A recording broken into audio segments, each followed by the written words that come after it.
Hey guys, welcome to an interesting video on Wild Rift. So today we are back with a Xayah supplementary again, and today we're going to be taking a look at Xayah without going for IE, but instead going for Magnetic Blast. Now, of course, if you guys remember, back when there was the ruin items and stuff like that, after we had that kind of meta, IE was just not very good, and people basically stopped building IE and started going for Blaster instead, and that is kind of what we're going for here.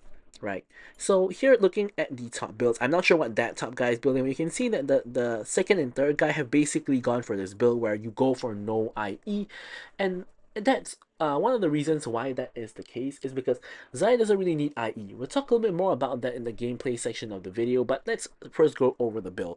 So the build is relatively straightforward. You want to go for the Gluttonous Grease for the AD and the Omni Vamp first, and then into the Bloodthirster, more physical vamp, more AD, a ton of AD, huge stat stick item. And then we have the Navori Quick Blades, of course, for the cooldown reduction. Now, of course, getting the cooldown reduction on your W and your E especially is very important. Getting uptime on your higher attack speed as well as on the feather pullback, very, very important. And then the Magnetic Blaster gives you bonus range to poke people down, gives you better wave clear with the static shift passive, as well as just giving you more attack speed to get your feathers down more quickly. Right, and finally, next we have more reminder for the armor pen as well as the grievous wounds. Of course, pretty standard item. And then lastly, we of course have a defensive item. So Maw is the default because you get a ton of AD from it. Otherwise, you can go for things like GA, Starex, etc.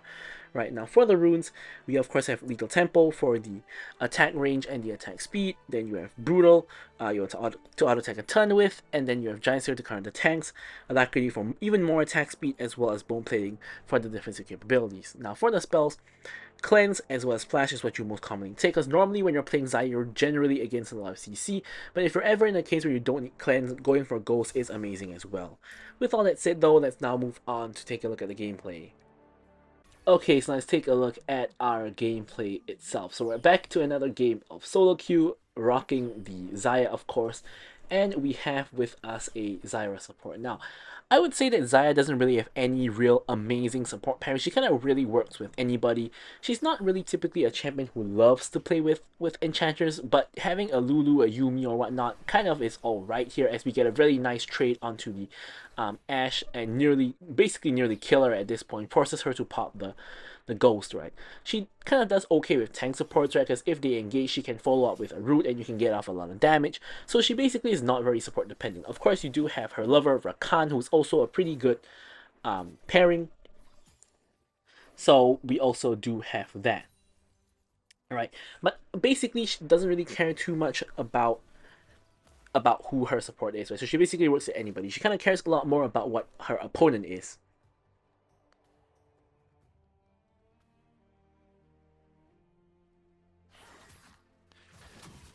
So, as I was saying, like, basically, you kind of want to see who you're facing, and basically, Xayah does very well in a lot of the places that Ashe does well in as well. However, the main difference between the two of them is, of course, Xayah has a safety tool in her ultimate, whereas Ashe does not, right? So Xayah does very well into champions that have low mobility and that you can kite, right? But the main thing about Xayah is that even if the champions do have some mobility, as long as they kind of want to run at you, Xayah does very well against them, unlike Ashe, right? Ashe really does very well against the champions like Set and Darius and things like that, but Xayah can kind of be played against champions like Riven or Amumu as well, right? Because if Amumu actually engages onto someone who's not you, or maybe even if it is you, you can cleanse an ult to avoid his ultimate, or you can just ult if he hits someone else to avoid his ultimate as well, right?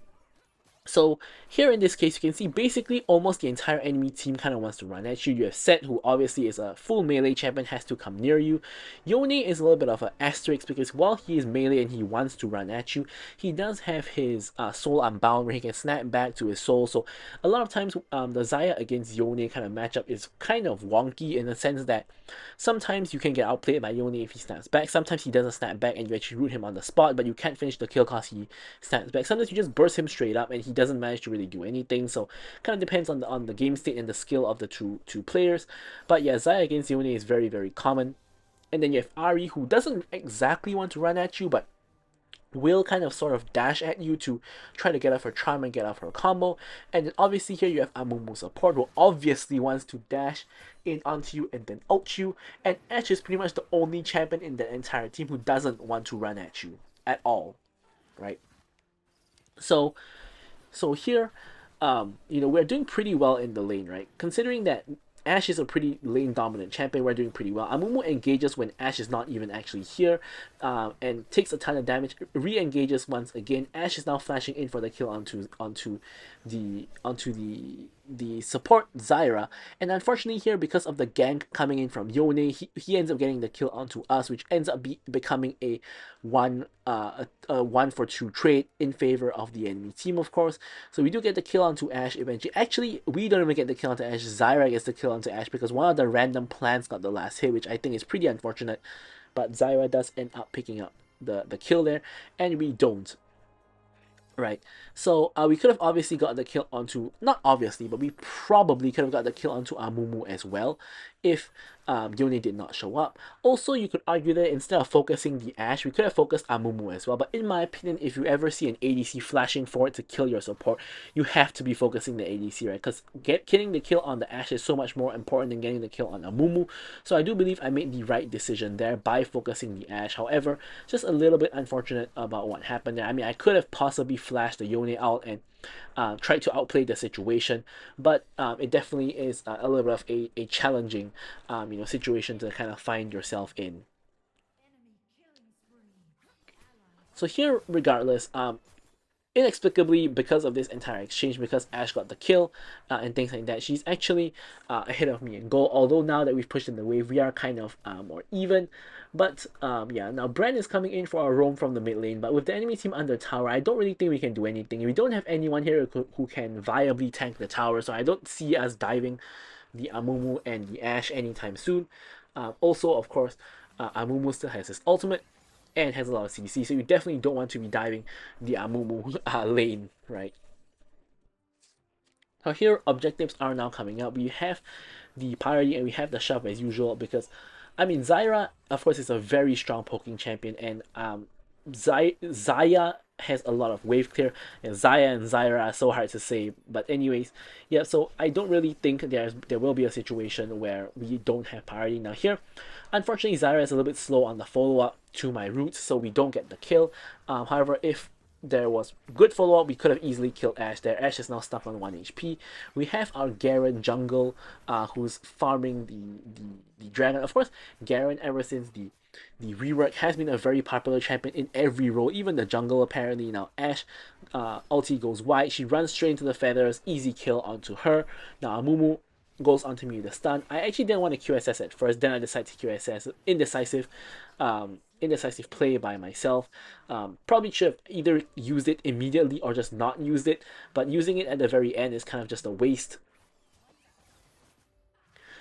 Here, since it's just Amumu, we're gonna just clear the wave first, and then we can get the resets, because Amumu is not really a very big threat at low HP and with no summoner spells. And now we can back and get our Bloodthirster. So, a topic we have not yet covered at this point is why are we not going for IE, right? So, well, we basically last week we kind of did a series, almost a mini series on like first item options between Bloodthirster, Stormrazor, as well as Shield Bow, but we never actually talked about the IE versus the Magnetic Blaster kind of like argument, right? So of course with IE you get a ton of AD, 60 AD, nothing to scoff at. You get the extra crit damage, so overall it boosts your damage tremendously. So you might be thinking like, why then do you want to go for Magnetic Blaster over such a big damage spike? Well, basically there are two main reasons why you would want to do that, right? So the first reason is that some champions simply don't actually need the extra damage. So some of these champions are champions like Tristana, for example, like Xayah, for example, that yes, more damage is always a good thing. You can never have too much damage, but at some point you have to kind of balance the fact that instead of going for pure damage, you could be going for more utility, right? So then you might be asking, what does Storm Razor, not Storm Razor, what does Magnetic Blaster get you, right? Firstly, you get the extra range, right? So this extra range may not seem like a lot, but in the late game team fights where both teams are just kind of walking around and doing nothing and waiting for each other to engage, the one auto that you can get down with that extra range will actually matter, right? The one auto that you get off with the range will kind of poke out people a little bit, and that matters. Number two, you get better wave clear, right? So Tristana or Xayah doesn't really have the best wave clear. I mean, Xayah, if you use all her spells on the wave, does have decent wave clear, but if you don't do that and you just auto, she doesn't really have the best wave clear. So if you have the Storm Razor, getting the Static Shift passive onto the wave allows you to clear the wave a lot more easily, and thereby gives you better wave clear. So that's number two, right? And number three is simply the pure stats you get, right? You don't get any AD from Blaster, but what you do get is attack speed. So you might be thinking, would you really want 35% attack speed instead of getting 60 AD and extra crit damage? Well, my answer to that is, aside from the utility that I just mentioned just now, yes you do. Now why? Well, we'll get into that after this fight, because here you can see Amumu gets chain CC'd by us and Xayah, and a huge fight is breaking out. Set is coming in, gets rooted, gets kited, ults me into the back line. I pull back the feather. Somehow Set doesn't actually get rooted. Set uses the punch onto everybody. Now we're just running down the set. We have a full stack lethal tempo. We're running down the entire enemy team. Darius getting very overzealous there, dashing and flashing, trying to get onto the Ahri, but doesn't quite work out. I'm not sure why that didn't root the Ahri there. I'm pretty sure I had 3 feathers, but with that, the fight is pretty much over, and we're going to leave, right? And as I say that, Yone re-engages with the Ahri onto Bran as well as Garen, and Bran and Xayah, sorry, not Garen. Bran and Xayah do end up dying. Ahri, however, is running straight toward my direction. However, she dashes over the wall, so don't think she's going to. Don't think we're going to be able to catch her. All right, so yes, right. Attack speed can be more important than AD, and in certain cases, right. So, for example, think about the champions I just mentioned, right.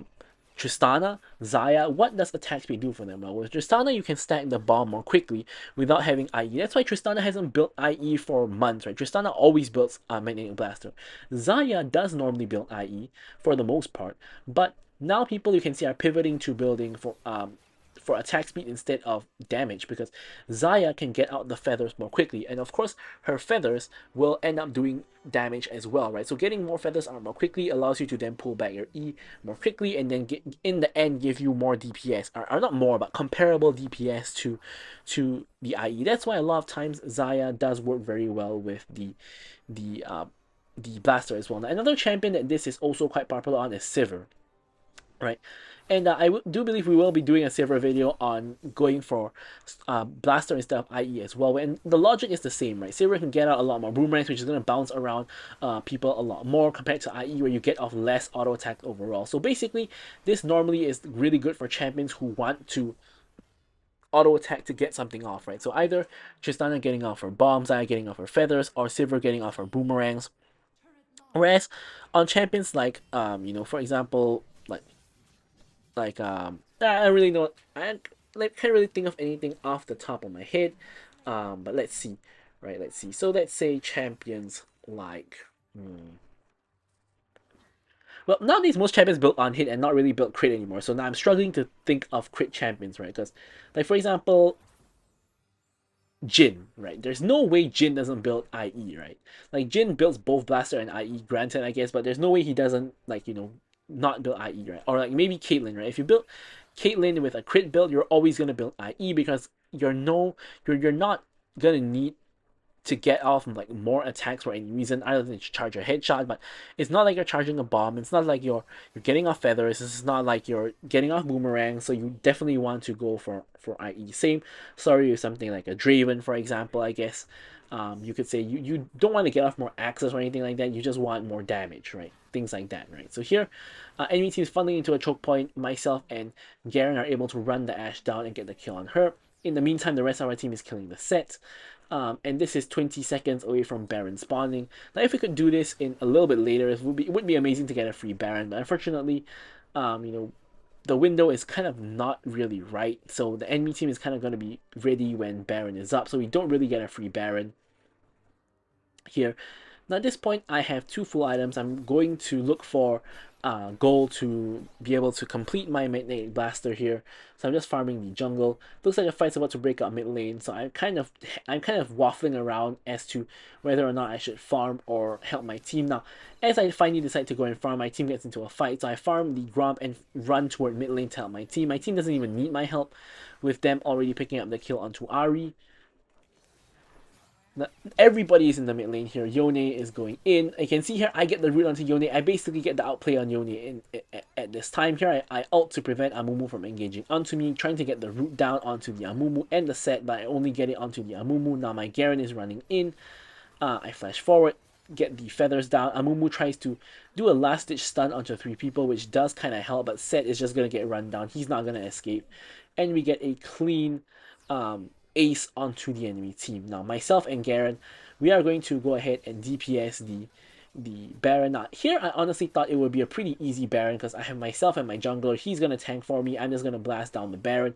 No big deal. Should be pretty straightforward Baron here. But Ari now shows up. One shots the Garen, one shots me, and now the Baron is left on 2k HP, and we've basically given the enemy team a free leash. They've all kind of they're all kind of now just coming off of the reset. The Baron is now resetting though, so it's not exactly a free leash because Ari loses her mind, runs into my entire team. Yone now ults in, gets the kill onto the Brand, continues to chase onto the Xayah and snaps back.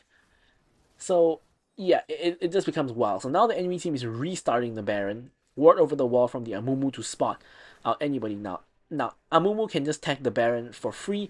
Ashe is now DPSing the Baron, and the jungle Yone is, of course, alive. Now, myself and Garen are still dead. We're not going to reach there in time. Xayah has given up on trying to steal the Baron. Darius is the only one there, but Darius can't really do anything to steal the Baron either. So, unfortunately, yeah, Baron goes over to the enemy team. Now, here, Garen basically comes and steals the entire wave here. Although I guess to be fair, I have been taking some of his camps as well, so I guess I shan't complain. I'm gonna go to the mid wave, farm the mid wave here, and then fall back onto farming the jungle. So here I'm getting relatively close to getting Blaster at this point. At this point there's buff sharing, so I'm gonna go ahead and do the red buff since my whole team is gonna get it regardless. And I believe I should have enough for a Blaster at this point, so I'm going to recall and get the Blaster. Of course, that's a pretty major spike, considering the entire discussion we had onto the Blaster just now. I here also have the QSS. So now I have QSS, Cleanse, and Ult. And the reason I got that is there's so much CC on the enemy team. You have Set Ultimate, you have Yone Ultimate, Ari Charm, Ashe Ultimate, Amumu Bandage Toss, Amumu Ult. There's just way too much CC for just one cleanse, right? So Yone here loses his mind, goes in way too deep. Does get a 1-for-1 trade though. And the enemy team is now pushing in mid lane with the help of the Baron. Xayah gets a huge 3-man route, but unfortunately myself and Garen are not in time to follow up that insane route. I think Xayah doing a flash route there when she's alone is kind of bonkers because you're not going to be able to kill anybody, so I think you pretty much just wasted your flash to chunk out the enemy team.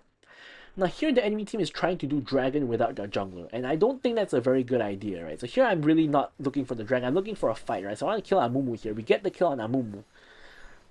The Xayah is 1 HP, Set is trying to give chase, and as is Ari. Now Ari, remember, is incredibly fed. We got 1-shot by her last time, we're almost getting 1-shot by her now. Set is 1 HP, I'm now 1 HP as well. I have to flash the wall so Ashe doesn't get the kill on me. I ulti to make sure she doesn't kill me with her W over the wall, and I end up baiting her all the way in.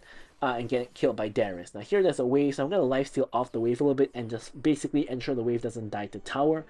And then we can get a reset to basically restore our health and mana. While we're at it, we also pick up the Last Whisper, which is going to help a ton against Amumu as well as Set tremendously, who are now very, very tanky. So honestly, at this current point in the game, almost everyone on the enemy team is a threat, right? Yone and Ari are the 2 main damage threats on the team. However, Mumu and Set can easily catch me out with CC, as is with the same case with Ashe, right? Ashe could just ult me and I could get caught out, right? So basically the entire enemy team at this point is a threat. So I kind of have to be very, very careful of literally everybody, right? So I'm trying to be in a safe position where I can DPS and I can root people, but at the same time, I don't want to step up too far and just get one shot by the enemy team, which is very, very likely and very, very possible if I miss position. So here, the Baron is coming up in 20 seconds. Now I'm actually going to reset to just pick up the Executioner's Calling. I don't have enough to complete the Maul Reminder just yet, but getting the anti-heal could be crucial in the fight right now. Granted, my team does have anti-heal on Garen as well as Darius already, but Garen and Darius may not be able to apply it very easily, especially to champions who are further away considering their melee, so I think getting one for myself is pretty good as well. So here Elder is 30 seconds away, and Baron is now up. So now it's a really wonky situation, and I say that because Garen, my jungler, is now getting engaged on by Ahri as well as Yone. He is forced to flash and loses a very crucial tool, which is of course the flash. Amumu now goes in. Obviously, he's looking for a huge stun play. I'm able to avoid the stun. I'm basically DPSing from the backline until Yone comes. I'm popping the ult to ensure Yone doesn't burst me down. And then I walk over to pick up the fruit. In the meanwhile, my team is kind of trying to clean up the rest of the fight. Set and Amumu are now down. Ashe hits a pretty huge ult from downtown. We are able to secure the Baron. Yone gets baited in. Yone dies. I run straight in and run right into the Ashe. Obviously now we do more DPS than the Ashe, so Ashe cannot compete with our damage. Considering we are 3 and almost 4 items, she's only at 2.5. Not even 2.5, but 2 and a couple of item components. We are like at a 5k gold lead against the Ashe, so obviously she's not gonna stand a chance against us. So at this point we have 4 items, 100% crit, Elder Dragon is up, we've just secured the Baron. The only person left alive on the enemy team is the Ahri, and Ahri is on vision in the top lane. Now we can see her walking down, but she's not gonna reach her in time. We're gonna secure the Elder Dragon.